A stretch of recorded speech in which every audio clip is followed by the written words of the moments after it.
My name is Javan. I live here in Ann Arbor. Grew up here. I work remotely for a company called Basecamp. Is this cutting in and out, or is it okay? It's good? Yeah. It's cutting out in my ear. Work remotely for Basecamp, who are headquartered in Chicago. We all work remotely. There's about 50 employees. And I don't know if it was like a couple years ago, I presented actually in this room about the JavaScript that makes Basecamp tick. I think that was the title. And that was Basecamp 2. Last year we launched Basecamp 3, and which is what led me to work on an Electron app. I'm not going to talk a whole lot about that app, but this is more just a intro to Electron. Has anyone worked with Electron before? Cool. So Electron's history starts at GitHub. They created an open source text editor called Atom, and they built it on top of web tech. So it was basically layered on top of Chrome and Node. I think this plays, yeah. So it's a text editor that uses basically the DOM to operate. So the whole UI is HTML. And you can see you have the Chrome Web Inspector built right in, which is something you have built into any Electron app. So as Atom progressed, they eventually sort of extracted Electron, which was first known as Atom Shell, and later sort of matured into Electron. Electron hit version 1.0 a few months ago. It's being actively developed, but I'd consider it very stable. They're already at 1.3 now. They don't seem to make drastic changes, but it moves along pretty nicely. And there are a lot of Electron apps out there. You may notice them or you may not. This is a small snippet from their website. I've sort of noticed that there's sort of two categories of Electron apps. One being sort of like your traditional desktop app, something like a text editor, a video player, something that just kind of works with your operating system. And then the other half of the category is things, apps that more or less like wrap a web service. So apps for services like Slack or Basecamp, apps that sort of layer on top of a website and add native functionality to your computer. And I have no idea what the balance is between these two things, but it seems to be like kind of a fair balance. So last year, we launched a new version of Basecamp, Basecamp 3. And it was the first version we launched simultaneously on a bunch of platforms. So when it launched, we had desktop and mobile web, and then also iOS and Android apps. And we wanted to do desktop as well. And so we followed that up a few months later with a Mac and Windows app built with Electron. And so I had just been curious about Electron. I've heard things about it, and I started playing with it one afternoon and basically built like what ends up being the final version of the Basecamp app, which isn't, I didn't finish. It took 6 weeks to finish, but the first day almost had like everything working.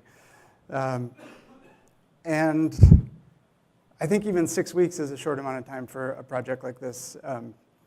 I was the only developer that worked on it. There's a little bit of designer help. It didn't need a lot of design. And it more or less wraps the Basecamp website. And I'm just going to demo it real quick. But real quick, like this is the reason I wanted a desktop app, is like Command Tab. I'm like very disorganized with my browser tabs. I'll end up with like 1,000 open, and then I just file for bankruptcy and like close the whole thing and start over. And so anything that I want to have open all day doesn't stay open all day. And there's just this is like real power. From a business perspective, this is great. Like I'm not really in charge of improving business for Basecamp, but having your brand sort of in the dock on the desktop is it's powerful. It's sticky. It's right there in front of people, and But really, like, this is the reason I wanted an app. I wanted to launch it easily, and I wanted to switch to it easily. So I'm just going to demo it real quick so you can see what it looks like.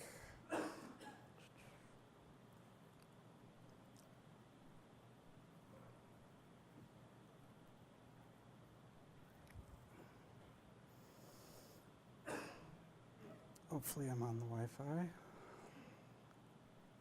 This is what it looks like when you have no internet connection. There it goes, or a slow one. So this is fundamentally what the website looks like. We inject a little bit of CSS to like scoot this guy over.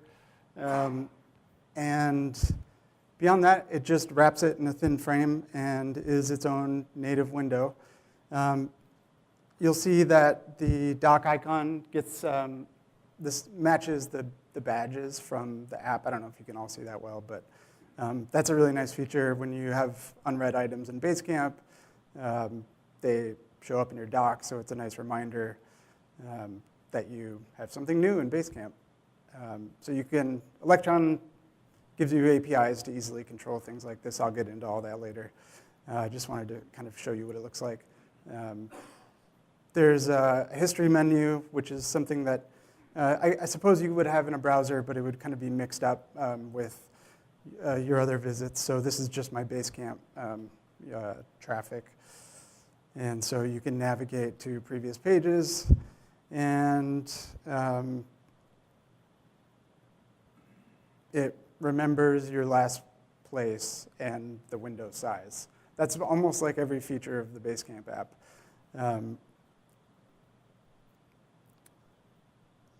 So that's Basecamp. I'm going to close it now. And I'm not going to talk a whole lot more about it, although feel free to ask questions. Also, feel free to ask questions like at any point during this talk. It's not super long.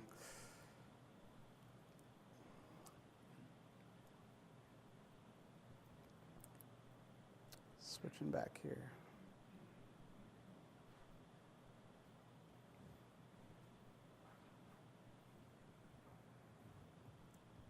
So we launched the app last February, late February, and immediately saw like a really great uptick in use. I guess it's an uptick because you're going from 0, but right now we have about 10,000 daily users of the app.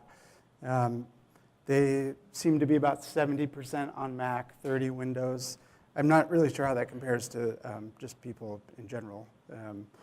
And this one, although this is kind of a funny graph, is kind of the most interesting to me. This is the Basecamp 3's desktop app share of desktop traffic. So compared to people visiting in a browser, more or less. So that excludes our mobile traffic. And right now, about 10% of Basecamp 3's traffic comes from this app that we built pretty quickly. Haven't updated very much, and now 10% of our users are using it, hopefully happily. So it's this really easy way to sort of get your thing out of the browser box and into people's computers. Oh.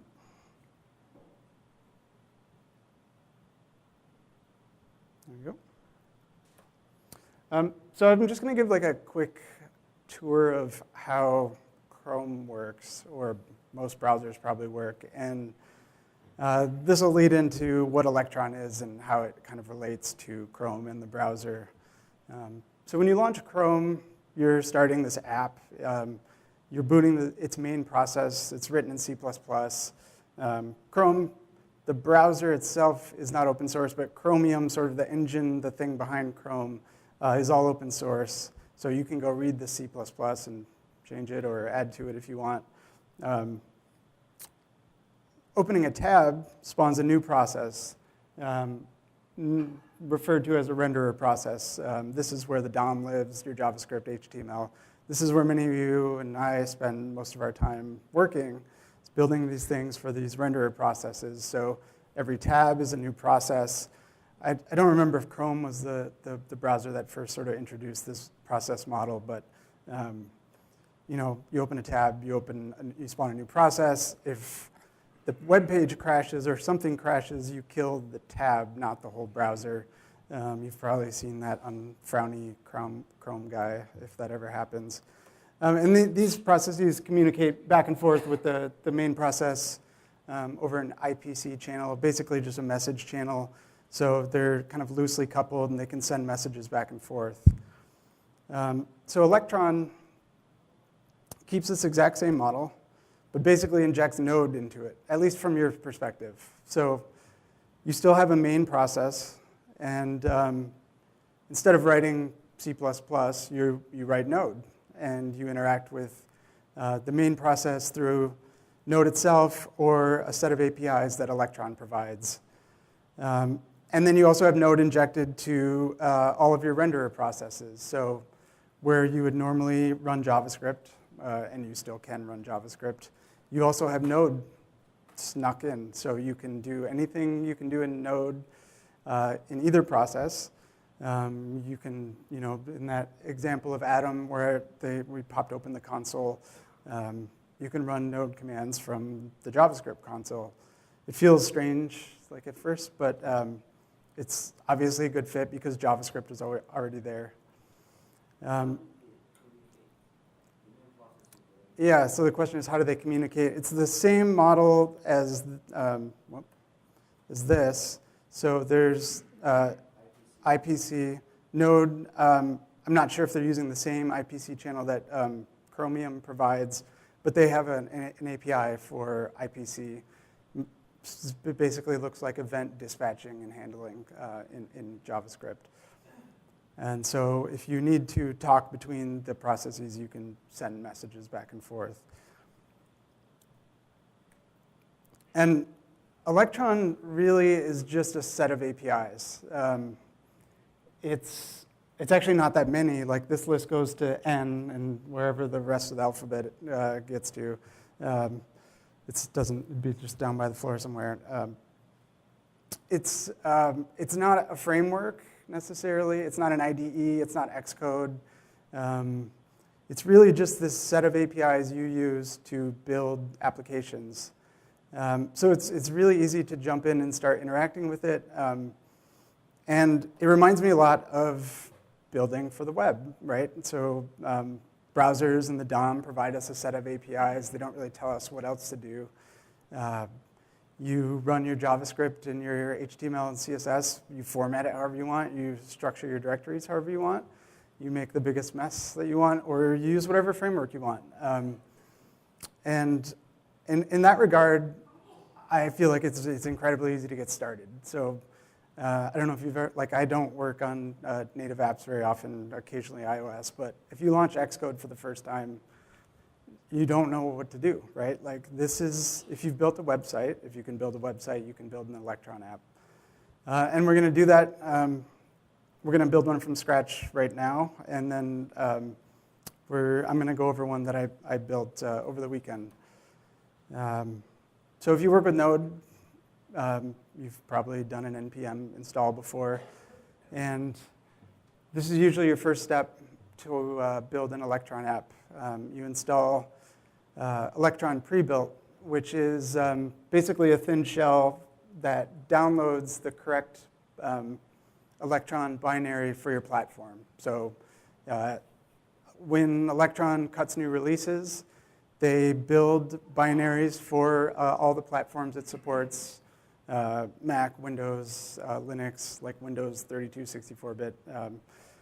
And you can build Electron, you can compile it yourself, but that brings you back into that kind of slower C++ compile time feedback loop. Using this pre-built app, and I'll show you what this is later in a little bit more detail, you can basically use a pre-compiled Electron app, and it just copies in your code and runs it every time you launch it. So this is great for development. You can quit and restart the app with your code to reload almost as fast as refreshing your browser.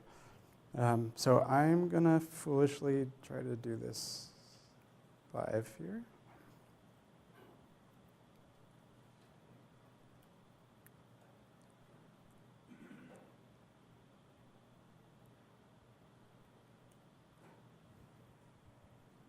Oops.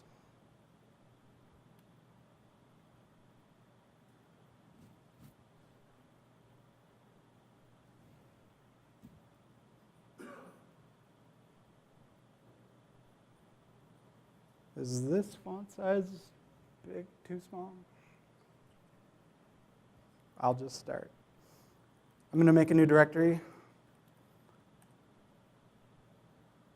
Make a new directory. I'm going to do an npm init. Just go with all the defaults here. And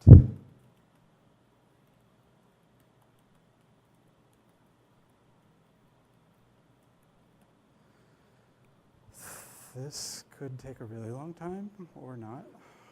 Everyone stop using the Wi-Fi, please.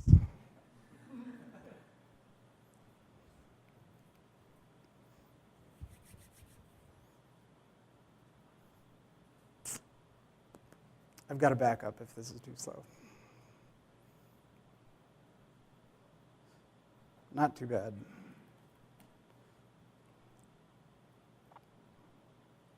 So this is my empty app. And I'm just going to add a npm script to start Electron. And that is really just running Electron current directory. Electron, when you start it, by default, will launch your main script in your package file. So let's make that.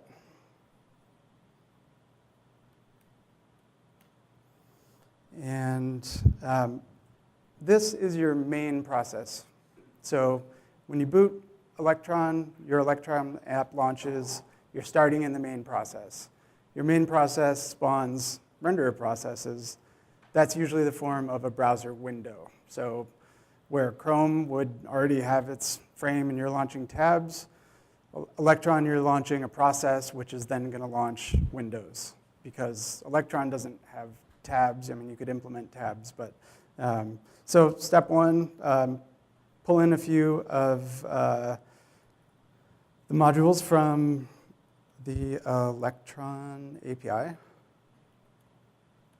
So that's just require Electron. And app is kind of this main constant for, well, you should read the docs, but there aren't many. App is sort of your main entry point into the Electron world. And so they give you a ready callback when sort of everything's ready for you to start interacting with it. And we're going to create a new window.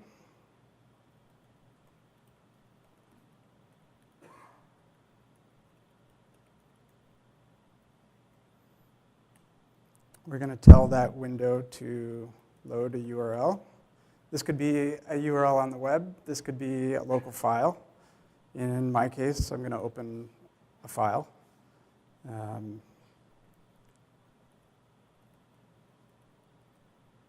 That's just going to be index.html, which I have not created yet. And now I'm going to make that.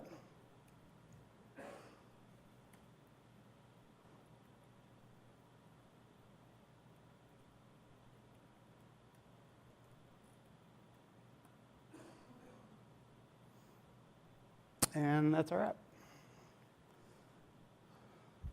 I think. So back on the command line, run npm start. So Electron booted, our code ran, we launched a window. This window is the default, I think it's 800 by 600, and it rendered our local HTML file. So, I mean, except that this looks like this unstyled HTML page, it's a native window. You have the native window controls that are correct on Windows and Linux. You have native windows that you can control. You have a dock icon that you can control. And you can use Node to do anything you want with the file system, make network requests, etc. So we'll just add on to this tiny bit, and we'll tell the main window to open dev tools when it launches.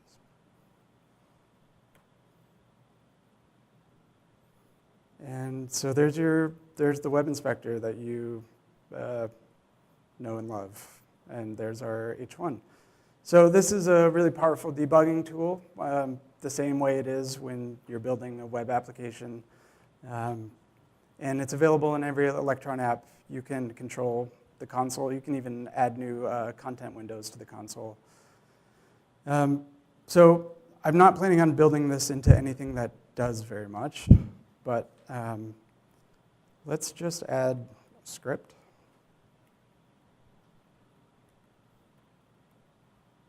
And this is where things get interesting. I'm going to add a click handler.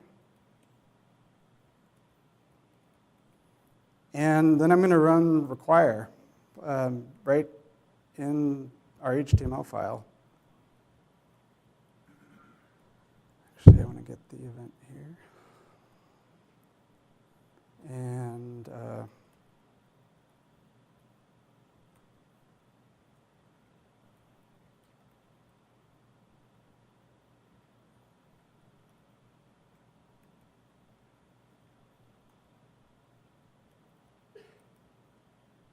think this is right.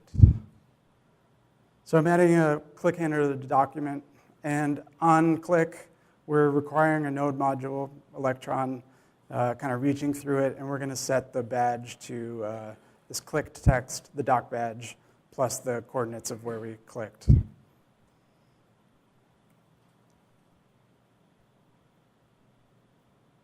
I did that wrong. So I was missing a parenthesis somewhere, but kind of nicely that showed up in the console. Oh, right here.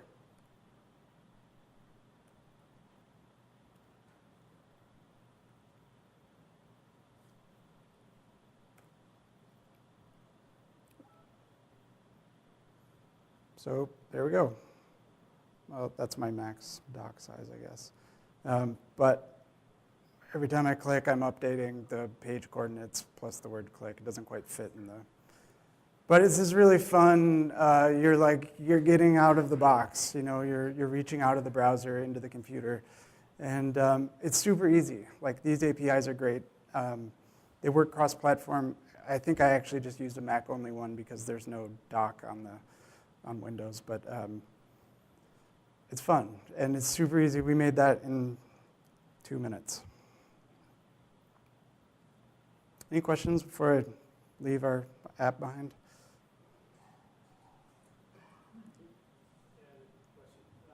You have the native menus for that window. Can you jack other things into the menus? Yeah, so the question is, can you jack other things into the menus? Yes. Electron has an API for controlling these windows. You basically pass it a big object. It's like an array of titles and labels and key commands and event handlers. So you can set. You'd have like a top level array of these guys, which each have a sub array of submenus, and they optionally can set the key command. And basically, you just, every time you throw that object at Electron's API for updating the menus, you'll recreate these menus. And they have click handlers, so you can set a callback for any click on a menu item. They also optionally allow you to do native things like cut, copy, paste. You don't have to implement that yourself. You can pass like basically a symbol that says do the native cut, copy, paste. So the app I was launching by Electron by default, I think, it provides you with this set of menus, but you can wipe those all and write your own. So you get these, you get the native controls by default, things like that. Yeah, hey. Do you have access to the native system APIs? So like, yes and no. anything you can do from Node, you can do from Electron. You could write, if you want to, say, compile something at like the C level, you can do that with Node by, you can create Node modules that are compiled at install. The APIs that Electron provides are written natively for each operating system, and the Node interface to that basically works across platforms. So they've taken care of the cross-platform handling of, say, creating menus. If you want to do something directly, you'd have to implement that yourself at however you would do it with Node. Yeah.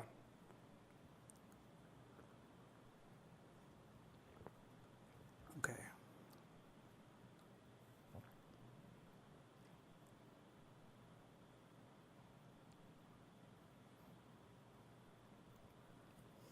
So I spent not quite even, I don't know, half day building this little app. This is something that I've been kind of wanting to make for myself anyway. It's by no means done, whatever, but it's open source on GitHub right now if you want to look at the code. I'm going to go through the code right now, step by step, and walk through some of Electron's APIs, show you how I kind of organize this app that, granted, I spent an afternoon on, and we'll go from there. So I'm going to quit Keynote again.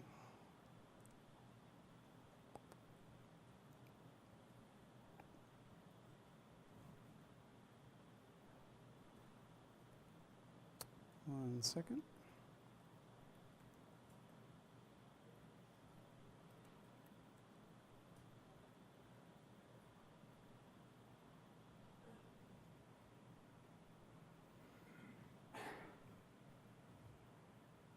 Okay. So this app is called Desper, short for Desktop Wallpaper. And it's an app that lets you browse images from the web and save them as your desktop image, your computer's desktop image. And let's just start it up so I can show you what it looks like.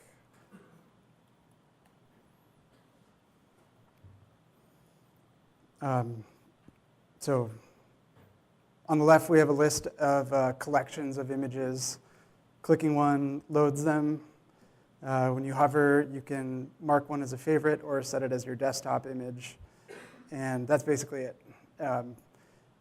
In the background, it's pulling data from the New York Public Library's Digital Collections API, which is this really cool archive of stuff that they scanned and archived correctly.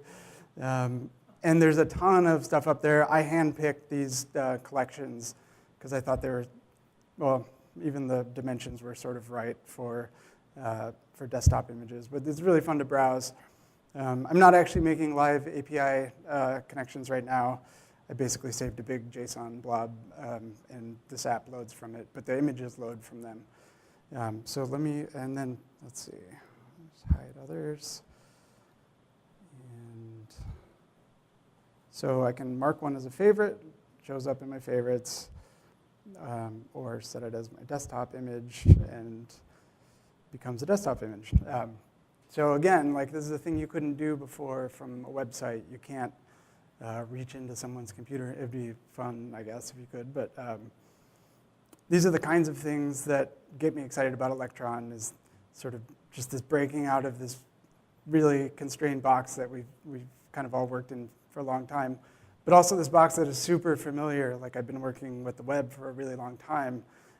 So I love HTML and CSS, JavaScript. But it's really fun to take this little detour and use the computer. So one little thing, I had these turned off. When you set an image, you also get this nice native toast notification. Electron actually uses the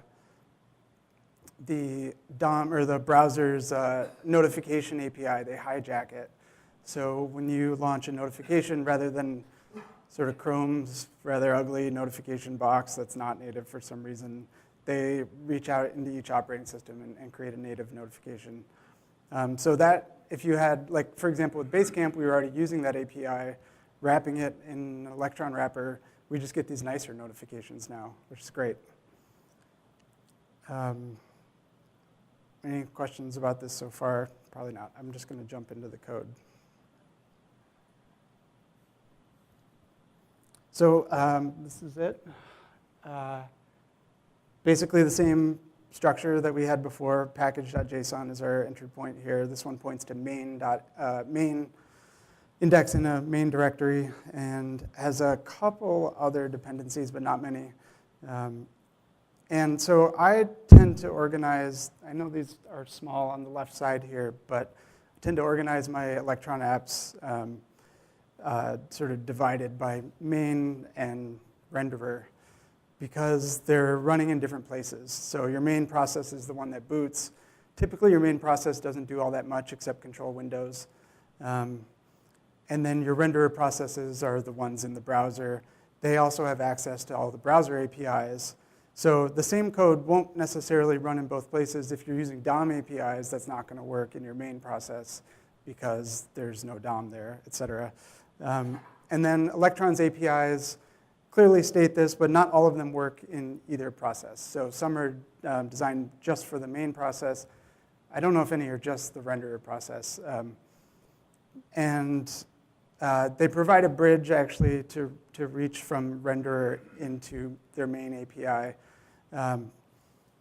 But again, they don't enforce how you structure your code. So for my own sanity, I tend to sort of keep them separated. So running start launches this main index.js. This is not too dissimilar from the tiny app we made. A few more things added. We're setting window size in the title bar. Basically holding on to an instance of this browser window that we can release and close. So you can close the app without quitting it and relaunch it by clicking the icon again. And that we controlled here. So app on activate, if there is no window anymore, create a new window. So this is basically the entirety of the main process. There's one other file that handles setting the wallpaper, and I'm going to come back to that later. So this just loads an index.html file in my browser directory. I'll jump there. Again, familiar HTML, comfortable land. We're loading some styles.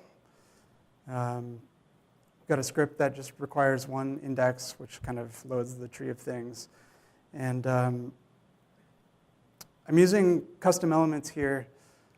So this is one awesome thing about working with one browser only, Chrome. There's no cross-browser worries, right? So you can use every technology that Chrome offers. It natively supports custom elements. It natively supports CSS variables. It natively supports some parts of ES6 that a lot of browsers don't support. And you're locked to that version with your Electron app. So it's kind of like a dream. It's kind of like if you wished you could put all of your customers onto one browser, you can with this. Usually as new Chrome releases come out, the Electron team is quick to package that up and ship a new release. So you can pretty much keep up with what Chrome's up to, which is great. So I'm requiring an index. Oops, wrong browser index. This browser index loads all of my custom element definitions and handles one IPC communication channel for setting the wallpaper image, which I'll come back to. So these are the custom element definitions. Who's worked with custom elements or web components? Anybody? I'm totally smitten with them. We use them in Basecamp pretty heavily. They're easily polyfilled. Google, the Polymer project, has a polyfill for it. They can be used in isolation. You don't need like the whole Polymer project. And here's what I love about them. Element that you define has a series of lifecycle events. There's 3. There's an attached callback, there's a created callback, attached callback, and removed callback, I think. So anytime your element is either created with JavaScript or inserted into the DOM, you can do something when that happens. So rather than a DOM content loaded handler that maybe looks for an element and attaches an event handler, you can create these self-contained components that know when they've appeared and disappeared and do something. So that's what I chose to do here. And just going back real quick, I've got in the HTML file, we've got a wallpaper source element and a wallpaper favorites element. And those are, this is my favorites. And this is actually one source which renders a bunch of collection elements. I won't spend a ton of time sort of diving into each element. It's worth a browse on GitHub. But this is the API that, I can move that up. I don't know if it's hard to see. Document register element. This is how you register your element with the browser. This is supported natively by Chrome. Other browsers are catching up. I forget who. Maybe, Edge supports them. So basically, you just tell it your tag name, and you provide it the definitions, which is a constructor function. And then you can just put them in your DOM. Custom elements always have a hyphen in them. They're always sort of namespaced. Doesn't really matter what it is, but it separates them from, so this is wallpaper-source. That's just the requirement of custom elements. So I've got a few of those here. They basically are in charge of loading their own data and rendering themselves. And those are the elements. I'll show one, which is Wallpaper Item. Wallpaper Item is, you know what? Let me open the inspector.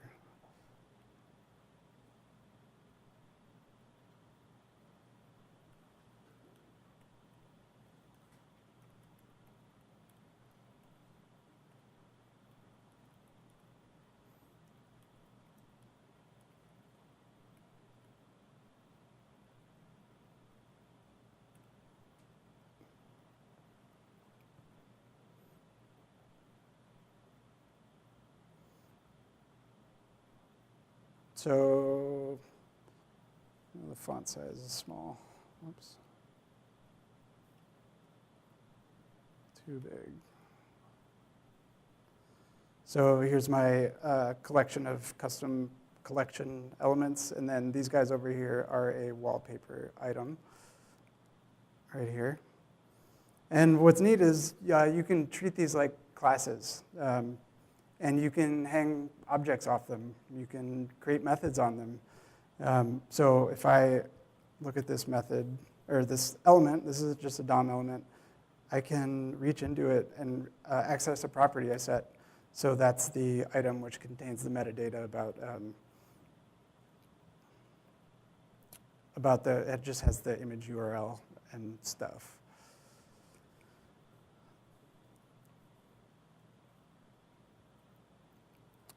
So it's this really nice way to custom elements. I'm not to talk about them. It could be great way to sort of create self-contained components of behavior that don't that are isolated from the rest of your app. Back to the code. Oh. So wallpaper item, that was the one we were just inspecting, has a click handler. When you click it, it does one of two things, either toggle favorite or set wallpaper based on a selector in its content. And it executes that method right on the item that's defined on it. So item is a model I created, has these methods. Toggle favorite just adds it to a set of favorites. And set wallpaper is where we're seeing that IPC communication. So IPC renderer is an Electron API. And calling set wallpaper on an item sends the set wallpaper message with this payload, basically just the image URL and the title. Back in our main process, this is wallpaper.js in the main process. There's an event handler for that. So on set wallpaper, this is just a class that I wrote to handle downloading. So what happens is we send it a URL, it downloads that file locally into your file system, and then uses a Node module called Wallpaper, conveniently enough, which you pass a local file to set your computer's wallpaper.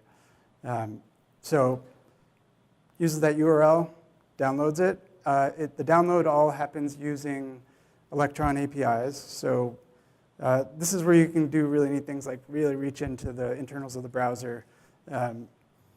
I'm adding an event handler for when a download will happen, so the will download event that Electron provides. And then I'm telling the web contents, which is basically the rendered contents, just a different set of APIs to download that URL. If I wasn't handling that event, you'd see the normal save dialog that you see in your browser. You can handle it, basically hijack it, do whatever you want with it. And that's true of almost everything that your browser does. You can, kind of like you can with Chrome extensions, sort of mutate the behavior of the browser natively. There's a lot of ways you can do that. It kind of depends on your needs. Usually whatever your needs are, you'll find a way in the API to do it. You can intercept every web request and alter the headers, incoming or outgoing, things like that. Yeah. Does that also happen in like an XML HTTP request level? Can you actually intercept those as well? Yeah, the question is, like, can you do that at a XHR level? Yes, you can intercept any request. You can proxy every request through a proxy. You could delete headers. You know, you can load an iframe cross-origin by deleting the header that prevents you from doing that from the third-party host. You have a lot of power there. Yeah, yeah. So a lot of, like with Chrome, you have a lot of like developer flags and stuff like that. Can you set those to like allow for like websites and stuff like that? Yep. Is it default? By default, you're kind of just launching whatever Chrome would have launched as. There's a API, Electron has an API.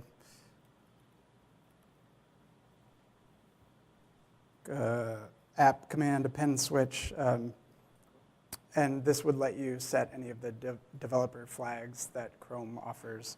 I think it's one of these two. This would be in your main. Right, you could either, I think you could pass them command line, or in your main app process, just use this API, app command append switch. Now, is that global or would that be per browser window? So there's one main process, so that's global. If you're rendering local HTML files, it would be the same, it would be global. There's Electron implements a web view tag, which is kind of like an iframe on steroids. So it's for embedding other sites in your local HTML files. Those you need to reconfigure because those in turn spawn another process. That's how the Basecamp app works, actually, is a web frame, single web frame, web view tag. That's what it is. Yeah. I wouldn't expect it, but did you have to modify your HTML or CSS somehow to make it work? Yeah, barely. So there's Electron has an API for the web view tag to inject CSS or execute JavaScript on a remote site. So when it loads, you can insert your own code. We actually just add when we load Basecamp, we add a class name to the HTML element, and we keep the styles in Basecamp itself. but you could just as well inject CSS, a blob of CSS. So the only thing we do in Basecamp is move this logo right here because it was underneath the buttons. So those are the only styles we add. We inject JavaScript We inject JavaScript to listen for events that Basecamp dispatches, which is how we get the changes to like your number of unreads. So we basically just add an event listener, our own event listener from the Electron app into Basecamp. And so Basecamp fires an event when these change, when these numbers change. We add a listener for that, and then we change the dock icon.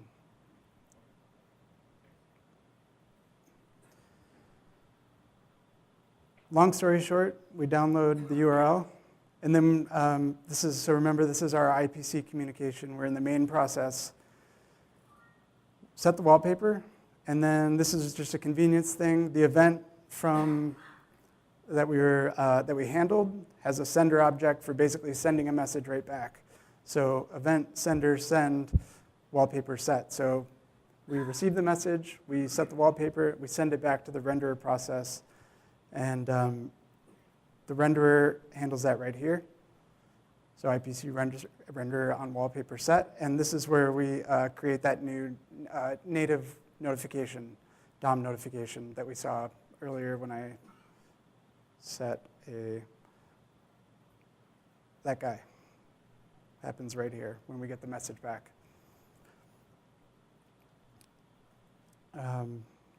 That's it. That's the whole app right now. But I thought it was a good example of going sort of just like using all this web tech that we know, but reaching out a little bit. Yeah? Couple of questions on the lifecycle itself of the application. How do you deliver this at the end? Are you combining it into one local binary for this platform? Yep. That's my next slide. Good. Yeah. Yeah. I missed how you said the wallpaper on the main. What's that? I missed how you said the. Oh yeah. So I'm using a node module called Wallpaper. Wallpaper itself ships with basically command line tools for setting wallpaper on all three platforms. When I send that IPC message to the main process, so this is wallpaper, wallpaper set, wallpaper path, which is just the URL of the file that we just downloaded. So it handles that for us conveniently. That's not an Electron thing. And then just sends the message back. Question in the back? Can you speak up a little bit? Sorry. Yeah, can use Angular or React. You can use anything that runs in Chrome. So you'll see a lot of Electron apps built with React, Angular, et cetera. And I don't know if you guys have ever checked out, there's a browser called Brave. It's built on Electron with React. And it's fun. I was actually picking through it when I was working on the Basecamp app because it's almost the same thing. Like Basecamp opens a web view, which loads Basecamp. Brave opens a web view to any URL you type in. But they've actually, so they're doing all that stuff like I was talking about, like filtering traffic, and that's how they've baked ad blocking into Brave itself. They've actually forked React or forked Electron and like done a lot to it, but it's a good example to look at as a React app. Pretty standard React components in there. You're going to talk about what your options would be for like bundling database. Yeah, so it's the question is bundling a database. You're at the mercy of installing on any system. So if you can bundle, say, SQLite in a node module or in your app itself, that's an option. You can also use what the browser provides, like local storage. IndexedDB is a DOM, it's built into the browser. You're free to spawn any process you like once your app starts, so it's kind of up to you to bundle. If you want to try to bundle a database application in there, you can, but you can't rely on your customer's application to say, have MySQL up and running, something like that. This app, your favorites, I just write a file to disk, a JSON file. So your favorites are stored locally.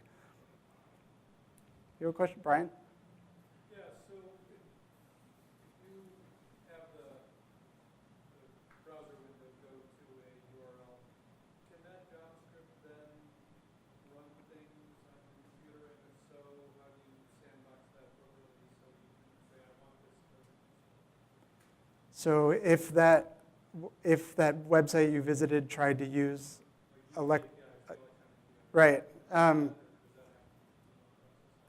Yeah, so typically the way it works, I mean, I think the answer is yes. Like if you visited a website that tried to require Electron in its JavaScript, or feature detected it somehow, and your Electron app had Node integration turned on for that browser window, which by the way is something you can control, then yes, I think they could. I don't know of any reports of that, like somebody doing that in the wild. Basecamp's app creates a web view tag, which is a web view that has Node integration turned off, which still allows you to inject Java. It has a preload option. So you inject a preload script. That preload script can run Node, has access to Node and Electron, but it's divorced from the app's JavaScript runtime environment. So if I tried to, on the Basecamp side, require Electron or require file system, delete all, that would not be available. I suppose it is something you could be careful of. But typically, you can create the right sandbox between the two. I mean, you can do it. It's just up to you to do it. Yeah. Is there one more question? Okay. Cool. Almost done.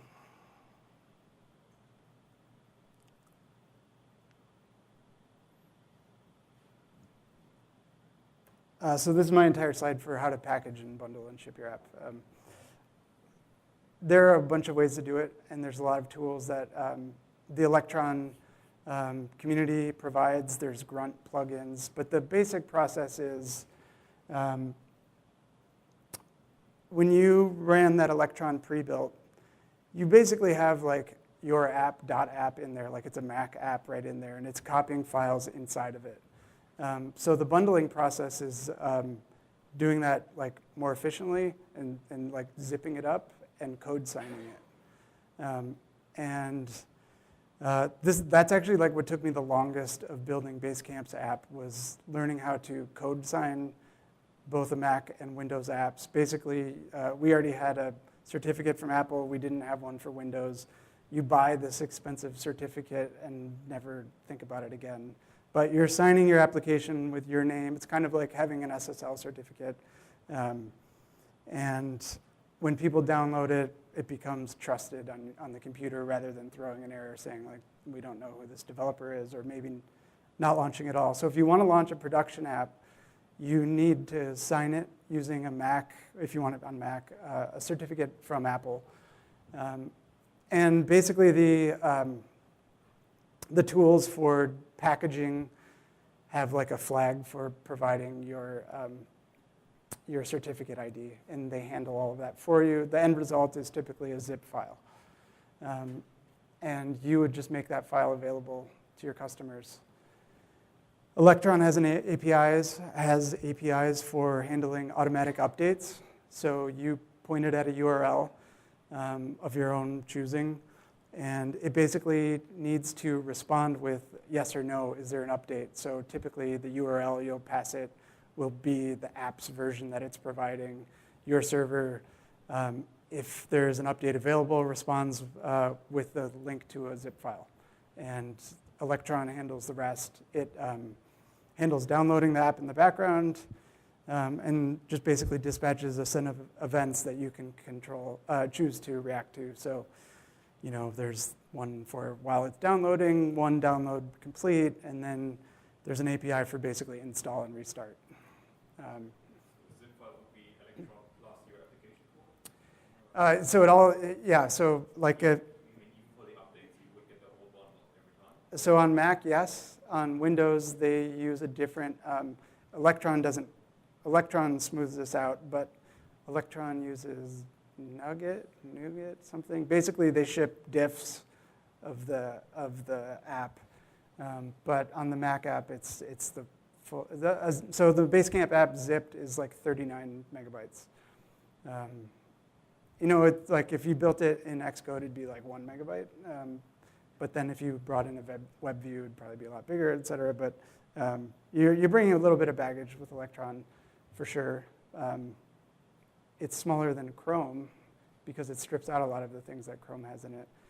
But yeah, so the Mac app is, for Basecamp anyway, it would be a zip file. You open it up, and there's a .app file in it.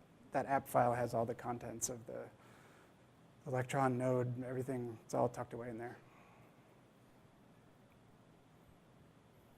Yeah. Have you run any issues with like cross-platform compatibility where it works on your end and not over the machine? Yeah, so are there cross-platform issues? So like theoretically, no. That wasn't the question. Yeah.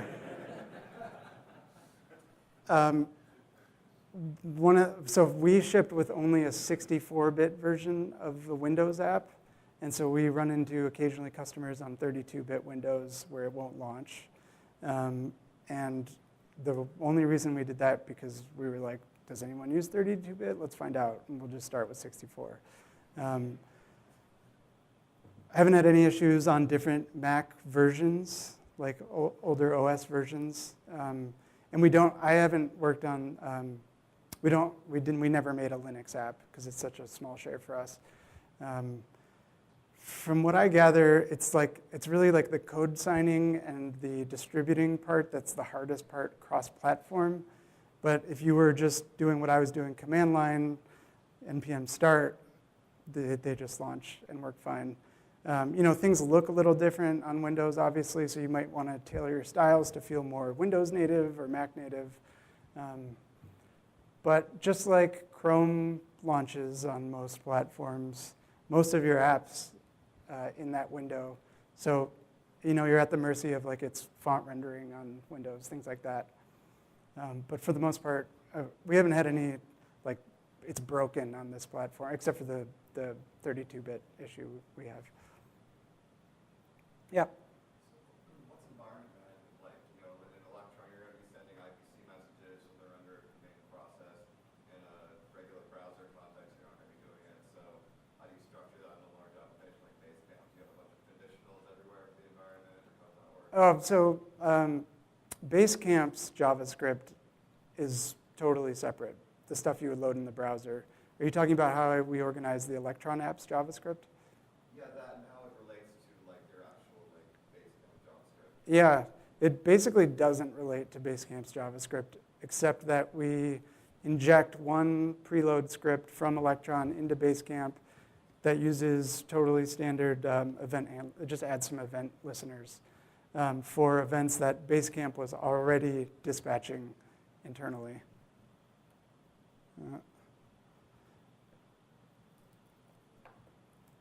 I was on almost the last slide anyway.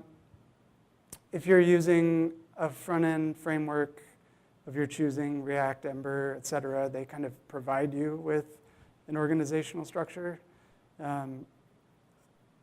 I think it's up to you to kind of feel it out.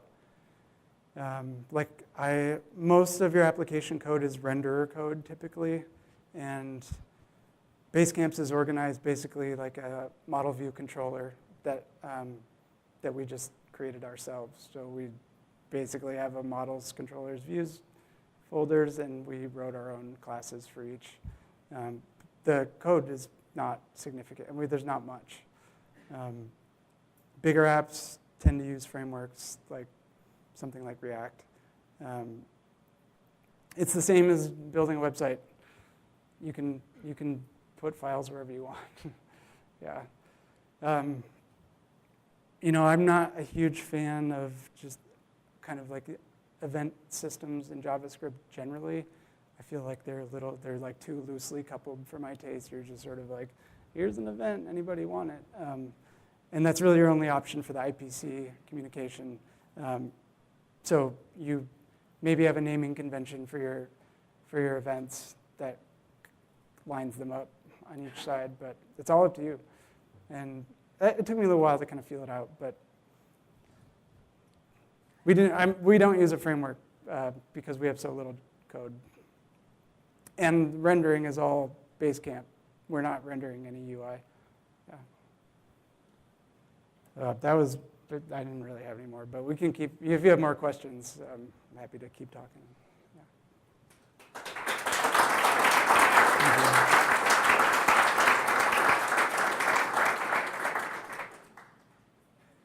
Yeah. You had your hand up first. Yeah. Question on Node.js, is it still a topic or is it completely absorbed by Electron? Yeah, so is that Node.js? Yeah, Node WebKit. It was it's a similar platform to Electron. So I've never used it. I kind of looked briefly at it, but I just went with Electron when I started working with it. I think I heard GitHub hired their lead developer to work on Electron. So and if that's true, then I would imagine progress is happening faster on the Electron side. Functionally, I understand they have a lot of similarities and some differences with their process model. If I were going to start today, I'd use Electron again. But yeah, I don't know like what its future is. Yeah. Just a couple here. Go ahead. How does Electron handle things like Flash and like MPEG playback? So anything that Chrome knows how to do, like MPEGs, you can, video tags will work. Flash, Electron, actually, I've never looked at this. I'm not very familiar with Flash. There's a Pepper plugin that's built, I think it's built into Electron, or you can pull it in. Or is that part of Chrome? Okay. So if you need to visit sites with Flash, I think that just works. Yeah. You have to flip it on. Okay, so it doesn't come by default. I think you have to flip it on. Yeah. Yeah. So the answer might be look at the API docs, but like we saw notifications, we saw menus. Yeah. I forget what else we saw, but like what are the other areas where you can interact with the data environment? Yeah, so the question is like, you can say look at no, it's a one-page. I don't know if it is one page. So what are the other things you can do with the desktop from Electron? Let me just pop out of here. So you can set the dock icon. You can set the menu bar icon up here. Oh, sorry. I'm staring at you and looking at something else. Let me launch Basecamp. So obviously, you control this dock icon and the badges that we saw earlier. And this is going to work. Well, actually, the badge text doesn't work on Windows. This menu bar icon, sorry, it's a little cut off, but you all know what menu bar icons are. This is a cross-platform API, so on the Windows, it goes down into the tray. You can handle things like the Basecamp app doesn't do much with it, but you can handle click. You can pop a menu out there in a web view. And so on Windows, that would pop up from the tray. There are a lot of there's some Electron apps that actually exist, entirely here. So it's a menu bar icon with just a little web view that pops out. And I think there's a GitHub project for kind of scaffolding one out. So menus, you can register global key commands. So that's different from things like Command R to reload. You can register system-wide keyboard shortcuts while the app's running. You can also register the app as a protocol handler. So you could define a custom Basecamp protocol that when, which is registered with your OS, and say if you can provide a link to that from anywhere, clicking it will launch the app. And then anything you would want to do with the file system, because you have Node, you can interact with it in that way. There's probably more. The docs are a great place to start. Obviously, you can bounce the doc icon. Yeah, stuff like that. So these are well written, well organized. I think I claimed there weren't that many APIs, and that's the whole list. So that's the whole list of categories. It's very digestible, and